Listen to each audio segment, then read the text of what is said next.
Η ιστορία ξεκινά σε ένα σπίτι γεμάτο μικρές ανησυχίες, φόβους παιδικούς και νυχτερινές φαντασίες. Η Λιδία, φοβισμένη από φαντάσματα, τριγυρίζει μέσα στο σπίτι αφυπνίζοντας τους γονείς. Ο Σάββας, όπως πάντα, έχει μια απάντηση για όλα, ακόμη και αν αυτή η απάντηση μοιάζει περισσότερο με πολιτική ανάλυση παρά με καθησυχασμό. Η μικρή οικογενειακή σκηνή κρύβει την πραγματικότητα, η παιδική φαντασία είναι ανεξέλεκτη και οι ενήλικες δεν μπορούν πάντα να δώσουν λογικές εξηγήσεις που κατορθώνουν να διώξουν τον φόβο. Το πρωί το σπίτι ξυπνά με ήχους μυρωδιές και προσδοκίες. Η κουζίνα γίνεται κέντρο στρατηγικών συζητήσεων για φασολάδες, παϊδάκια και κάρβουνα. Ο Βαγγέλης, λάτρης του κρέατος, προσπαθεί να πείσει τους άλλους ότι τα ζυμαρικά είναι βαρετά και ότι η φωτιά πρέπει να ανάβει συχνά. Από την άλλη, η κάτοικα προσπαθεί συνταγές με ακρίβεια. Η κουβέντα για την χύτρα, τα λίτρα νερού και τα υλικά γίνεται αφορμή για πειράγματα. Η καθημερινότητα εδώ δεν είναι απλή, είναι τελετουργική και γεμάτη υπερβολές, όπως κάθε ελληνικό οικογενειακό τραπέζι, ανάμεσα στο φαγητό και το γέλιο εμφανίζεται μια πιο σοβαρή νότα, η ανατροφή. Η Λιδία πιστεύει πως τα παιδιά πρέπει να μάθουν για το σεξ κάποια στιγμή. Η ιδέα τρομάζει τους ενήλικες γιατί όλοι κουβαλάνε τις δικές τους ντροπές, τις δικές τους ελλείψεις στη γνώση. Ο Μιχάλης με τον ακαδημαϊκό του λόγο αρχίζει να εξηγεί τη μύτωση μονοκύτταρους οργανισμούς και η οικογένεια απορεί. Τα παιδιά δεν καταλαβαίνουν τίποτα, αλλά οι ενήλικες νιώθουν πως εκπληρώνουν χρέος. Η θεία Μπέλα βλέπει τον έρωτα όχι επιστημονικά αλλά σαν τραύμα. Η θρησκευτική της προσέγγιση γεμίζει το δωμάτιο με γέλιο και ήκτο. Η αλήθεια βρίσκεται κάπου ανάμεσα, ούτε ψυχρή επιστήμη ούτε θρήνο. Εν τω μεταξύ ο Σάββας προσπαθεί να κρύψει οικονομικά προβλήματα. Το σημείωμα που βρίσκει η Λιδία στην τσάντα συνδέεται με πληρωμές που δεν έγιναν. Ο λογαριασμός έχει κενά και η εξήγηση είναι αδύναμη. Εκείνος προσπαθεί να δικαιολογήσει την κατάσταση χρησιμοποιώντας το συναίσθημα της αδερφικής αγάπης σε ένα ολομέταξο πουκάμισο για τον Άρη. Η Λιδία, καχύποπτη πλέον, αναρωτιέται πώς είναι δυνατόν να είναι τόσο γενναιόδωρος εκεί όπου δεν υπήρξε ποτέ. Η διαχείριση των χρημάτων γίνεται πεδίο εμπιστοσύνης και αμφισβήτησης. Ο Σάββας φοβάται να ομολογήσει ότι απλώς δεν τα κατάφερε. Από την άλλη πλευρά, η μητέρα του Σάββα, η Αλεξάνδρα, βιώνει μια διαφορετική κρίση. Η απόρριψη του έργου της από μια διεθνή έκθεση δεν πληγώνει μόνο τον εγωισμό της, αλλά και την καλλιτεχνική της ταυτότητα. Μιλάει για παρακμή, για άρνηση της δημιουργικότητας, για παραμέληση των γλυπτών απέναντι στη ζωγραφική. Η απογοήτευσή της γίνεται έκτεμα των δικών της ανασφαλιών. Ο Μενέλαος προσπαθεί να τη στηρίξει, αλλά η τέχνη δεν υπακούει σε λογικές εξηγήσεις. Η απόρριψη για έναν καλλιτέχνη είναι σαν πληγή στο στήθος. Μετά από μια σειρά συζητήσεων, η Αλεξάνδρα αποφασίζει να στραφεί στη ζωγραφή. Θέλει κάτι που να συμβολίζει την παρακμή. Θέλει κάτι ζωντανό. Η στιγμή που βλέπει τον Ευάγγελο να τρώει παϊδάκια, ανοίγει διάπλατα μια πόρτα έμπνευσης. Η τέχνη βρίσκει νόημα στις μικρές λεπτομέρειες. Ο Ευάγγελος με τη γήινη μορφή του γίνεται ιδανική φιγούρα, όχι γιατί καταραίει, αλλά γιατί αντιστέκεται στο χρόνο. Η παρακμή δεν είναι θάνατος, είναι μετάβαση. Στο σπίτι της Χαρούλας εμφανίζεται η παλιά ένταση, παρεξηγήσεις μεταξύ πεθερών κουτσοπολιά και ψαγμένα σχόλια για το τι σημαίνει τέχνη. Η Χαρούλα είναι φιλήσυχη και προσπαθεί να κρατά ισορροπίες. Ο Ευάγγελος από την άλλη νιώθει εκτεθειμένος. Φοβάται μήπως το πορτρέτο του γίνει αφορμή για κοροϊδία. Η Χαρούλα θυμίζει όμως ότι ένα πορτρέτο είναι μνήμη που θα κρατήσει γενιές. Την ίδια στιγμή η κακή διαχείριση των χρημάτων από τον Σάββα δημιουργεί σύννεφα. Ο φόβος της Λίδιας μεγαλώνει όταν θυμάται τη συμπεριφορά του αδικαιολόγητη κούραση. Χαρτοφύλακας γεμάτος άγνωστα, χαρτιά υπερβολή στο πως δικαιολογεί τη δουλειά. Όταν ρωτά ο Σάββας, αλλάζει θέμα. Το ψέμα δεν είναι μεγάλο, αλλά η σιωπή γύρω του γίνεται τεράστια. Τα παιδιά συνεχίζουν να μεγαλώνουν, οι μικρά μάτια παρατηρούν τα πάντα. Βλέπουν τους ενήλικες να αγχώνονται για το σεξ, να μιλούν για πλυντήρια, να τσακώνονται για παϊδάκια, να κρίνουν τέχνη. Η παιδική οπτική είναι σκληρή και άμεση, οι μεγάλοι είναι συχνά πιο χαμένοι από εκείνα, καθώς πέφτει το βράδυ, όλοι βρίσκονται αντιμέτωποι με τους φόβους τους. Η Αλεξάνδρα κοιτάζει έναν άδειο καμπά. Ο Ευάγγελος φοβάται την εικόνα του στο κοινό. Ο Σάββας φοβάται να παραδεχτεί οικονομική αποτυχία.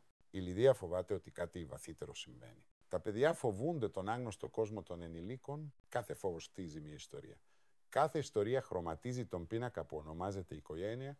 Την επόμενη μέρα το σπίτι της οικογένειας ξυπνά, γεμάτο ανυπομονησία και μικρούς εκνευρισμούς. Η Λιδία ετοιμάζεται για μια Κυριακή που ελπίζει πως θα περάσει ήρεμα με τα παιδιά και τον Σάββα, μα τα σχέδια της ανατρέπονται από την κατάσταση της Αλεξάνδρου. Η είδηση ότι το έργο της απορρεύτηκε την έχει κλείσει μέσα στο στούντιο σε απόγνωση. Η άρνηση της αναγνώρισης είναι χτύπημα στον πυρήνα της. Η τέχνη της δεν είναι απλώς χόμπι, είναι κομμάτι της ταυτότητάς της. Όταν εκείνο αμφισβητείται, νιώθει πως ολόκληρη η υπόστασή της αμφισβητείται. Το τραπέζι της Κυριακής ακυρώνεται. Τα παιδιά της Λιδίας απογοητεύονται, αλλά όπως πάντα η οικογένεια προσαρμόζεται. Η Λιδία προτείνει θέατρο μια πολιτιστική εμπειρία που θα ανοίξει τα μυαλά των παιδιών της. Ο Σάββας όμως ανησυχεί για τα έξοδα. Η Λίδια τον κοιτά με ανάμεικτο βλέμμα, κατανόηση και δυσπιστία. Ο φόβος για τα χρήματα κυριαρχεί την καθημερινότητά τους, ένα στοιχείο που εκείνος προσπαθεί να κρύψει πίσω από χαμόγελα. Η τελική απόφαση διαμορφώνει μια νέα διαδρομή. Η οικογένεια θα πάει στους γονείς της Λιδίας. Το περιβάλλον εκεί έχει ζεστασία. Αλλά όταν οι άνθρωποι αλλάζουν σχέδια τελευταία στιγμή, αποκαλύπτεται συχνά η αλήθεια των σχέσεων. Ο Σάββας χαίρεται που η επιλογή του θεάτρου αποφεύθηκε. Η σπατάλη του προκαλεί άγχος και το 50 που θα κόστιζαν τα εισιτήρια του φαίνεται μεγάλο βάρος. Στο σπίτι της Χαρούλας η Αλεξάνδρα κάθεται με τα χέρια της σταυρωμένα απέναντι από ένα έργο που πιστεύει ότι αντιπροσωπεύει την παρακμή της σύγχρονης κοινωνίας. Η λεπτή γραμμή μεταξύ τέχνης και παρεξήγησης γίνεται φανερή. Ο Βαγγέλης έχει διπλωματικές δυσκολίες. Πρέπει να δεχτεί την καλλιτεχνική ευαισθησία, αλλά να προστατεύσει και την περηφάνεια του σπιτιού του.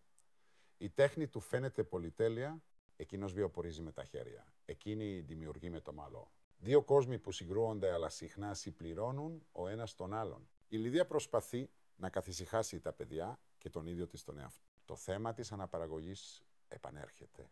Η οικογένεια δυσκολεύεται να μιλήσει απλά. Οι γιαγιάδες και οι θείες μιλούν αλληγορικά. Οι γονείς μιλούν αποσπασματικά. Τα παιδιά παραμένουν με ερωτηματικά στο βλέμμα. Η ανεπαρκής ενημέρωση δεν τα προστατεύει, αντίθετα τα παρασύρει προς παρερμηνίες. Ο κόσμος τους είναι ακόμη μυστηριώδης. Η Λιδία, μιλώντας με την Αντωνία, νιώθει πως ακούει τη φωνή της λογικής, μα όταν εκείνη υποθέτει ότι ο Σάββας ίσως παρασύρεται αλλού, ο φόβος γίνεται διπλάσιο. Η υποψία δεν χρειάζεται απόδειξη για να επιβιώσει, χρειάζεται μόνο σιωπή. Και ο Σάββας σιωπά, η Λιδία δεν φαντάζεται πόσο εύτραυστη είναι η εμπιστοσύνη. Το βλέμμα της αλλάζει κάθε φορά που βλέπει περίεργη συμπεριφορά του άντρα της. Το οικογενειακό τραπέζι με παϊδάκια γίνεται σκηνή έντονης συμπεριφοράς. Ο Σάββας συνδέεται μέσω βιντεοκλήσης, ενθουσιασμένος στη φωνή και χαμένος στη σκέψη. Ο Βαγγέλης προσφέρει κρέας γεμάτος περηφάνεια. Η Αλεξάνδρα κοιτά το λίπωση, βρίσκει πάνω του ποιητικό υπόβαθρο. Η παρακμή είναι υγρή, λιπαρή, καθημερινή.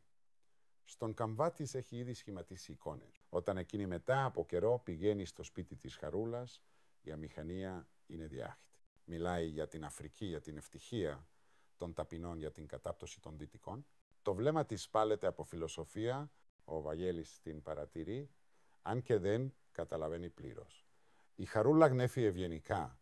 Η αντίθεση μεταξύ κουλτούρας και λαϊκότητας είναι εμφανής αλλά και ανθρώπινη. Όταν η Αλεξάνδρα ζητά από τον Ευάγγελο να ποζάρει το σπίτι, παγώνει. Είναι τιμή, είναι αστείο, είναι παγίδα.